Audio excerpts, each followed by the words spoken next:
Hujan deras disertai angin kencang ini merusak atap kanopi ruko di Jalan Ronggowarsito, Kota Ngawi. Material atap tersapu angin dan menutup akses jalan.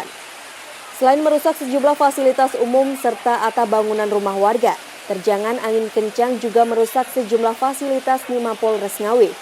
Sejumlah kendaraan dinas serta mobil milik anggota polisi yang terparkir di Mapolres rusak tertimpa pohon yang tumbang.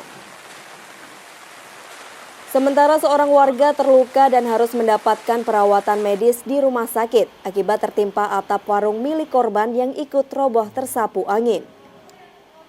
Angin besar, pohon itu langsung ambruk terus ini kelihatan langsung terbang gitu. Oh, atap ini terbang ini, Pak? Iya, ya untung saja depan sini. Jadi pas ambruk ini tidak ada orang di bawahnya? Tidak ada. Ini atap bangunan mana sih Pak ini Pak? Mana? Global. Banyak Pak sini Pak yang rusak gitu Pak? Iya, hanya itu apa yang lebar semua gini. Toko sebelah itu.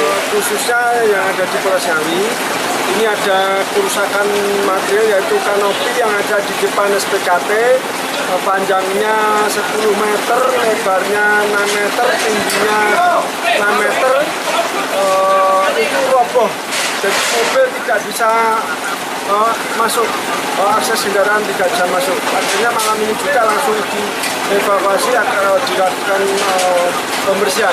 Ada lainnya Pak? Selanjutnya di belakang, di depan kantor Sabara itu ada pohon besar yang pohon apa itu? Ploso itu roboh yang mengarah ke masjid. Badan Penanggulangan Bencana Daerah BPBD Kabupaten Ngawi masih terus mendata jumlah terdampak akibat hujan deras dan angin kencang. Petugas gabungan dan relawan difokuskan melakukan pembersihan akses jalan yang sebelumnya terputus akibat pohon tumbang. Tim Liputan Kompas TV, Ngawi, Jawa Timur.